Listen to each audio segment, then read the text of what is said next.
Adesso guardiamo questa nostra reclusione forzata dal punto di vista dei nostri amici animali, cani, gatti e quant'altro. E ho al telefono Isabella Ghinello, che è presidente della Lega Nazionale per la Difesa del Cane, sezione di Rovigo, nonché responsabile del canile intercomunale. Ciao Isabella, come stai? Buongiorno Leandro, buongiorno a tutti. Abbastanza bene, per fortuna, grazie. Tu? Insomma, siamo qua reclusi, annoiati, però potrebbe andare peggio, quindi questo è già un fatto positivo.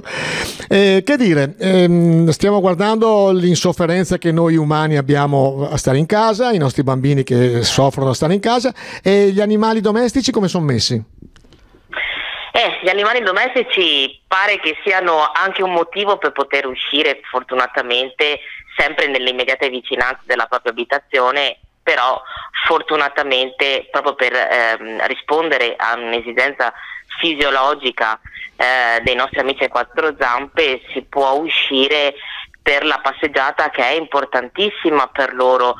Non dimentichiamo che non è soltanto un momento per rispettare, e ricordo sempre il sacchettino con noi, perché quando usciamo sappiamo perché, e quindi è buona cosa e senso civico portare con noi il nostro sacchettino per le deiezioni, e per fortuna i vari provvedimenti delle autorità ci permettono di poter uscire con i nostri amici a quattro zampe per la passeggiata e per rispettare le funzioni necessarie, che sono veramente importanti, anche perché è un momento di aria anche per loro, è un momento di svago oltre che di esigenze vere e proprie. Ecco, perché perché è un animale di taglia media o medio grande, che consigli potresti dare? Guarda Leandro, di mantenere il più possibile le proprie abitudini in questo momento è difficilissimo per tutti, lo è per noi e lo è per loro, e di mantenere una regolarità comunque anche nel cambio delle abitudini, perché no?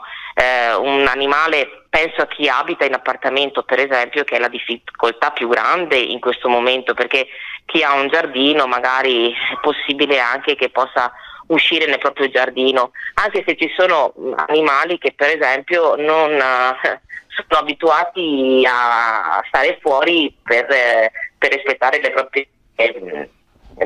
propri bisogni. E comunque mantenere degli orari regolari, visto che tante persone non lavorano in questo periodo, magari mattina e sera, uscire con loro è anche un momento magari in cui non ci sono molte persone fuori, quindi ci tuteliamo noi, tuteliamo le persone che incontriamo, quindi mantenere comunque la distanza di sicurezza per tutti e portarli fuori nelle immediate vicinanze per fare quello che devono fare. Un'altra cosa, l'alimentazione, che consigli potresti dare? Mantenere assolutamente quella che è stata sempre stata data, e anche perché cambiarla proprio in questo momento, che già vivono uno stress, figuriamoci cambiare l'alimentazione in questo momento sarebbe veramente una cosa negativa. Ma al di là, io credo comunque che i nostri animali, la cosa più importante per loro siamo noi. E io dico possono rinunciare anche a una passeggiata lunga, purché siano in compagnia nostra. Sai, purtroppo in questi giorni, nonostante i vari appelli, nonostante le varie conferme da parte anche della protezione civile, quindi da voci autorevoli, noi canili riceviamo telefonate ancora di gente allarmata che pensa che il cane o il gatto possa essere trasmettitore della Covid-19, e quindi ci chiedono di lasciarlo in canile. Ora è già una situazione di stress per tutti, il nostro amico a quattro zampe ha bisogno di noi, e in questo momento secondo me noi abbiamo bisogno di loro, perché è una compagnia sicura, è il nostro anche un rapporto affettivo stretto che ci lega, che è un bellissimo antistress. Quindi mantenere il più possibile le abitudini in casa, quindi la stessa alimentazione, regolare degli orari per uscire, sempre ovviamente rispettando le varie ordinanze, quindi nelle immediate vicinanze dell'abitazione, e comunque vicinissimo.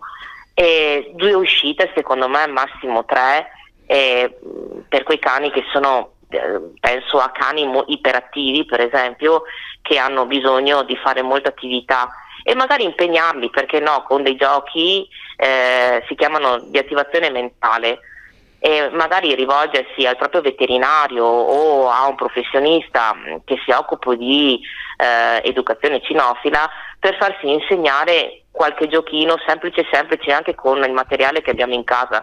Non c'è bisogno di comprare niente di particolare, magari una telefonata al proprio veterinario o a un professionista in questo periodo potrebbe essere opportuna, per fare dei giochini in casa con loro, proprio di attivazione mentale, quindi di farli stancare, visto che non possiamo farli stancare molto con delle passeggiate lunghe.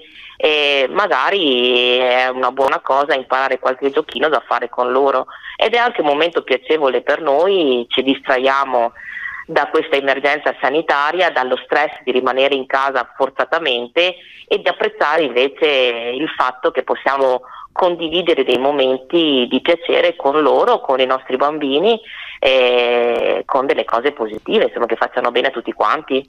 Perfetto, io ti ringrazio, grazie della disponibilità, naturalmente anche i nostri amici a Quattro Zampe ringraziano. Era Isabella Ghinello, che è presidente della Lega Nazionale per la Difesa del Cane, e non solo, sezione di Rovigo, e non solo, anche la responsabile del canile intercomunale. Isabella, ti ringrazio tantissimo, ciao, buona giornata. Grazie, buona giornata a tutti.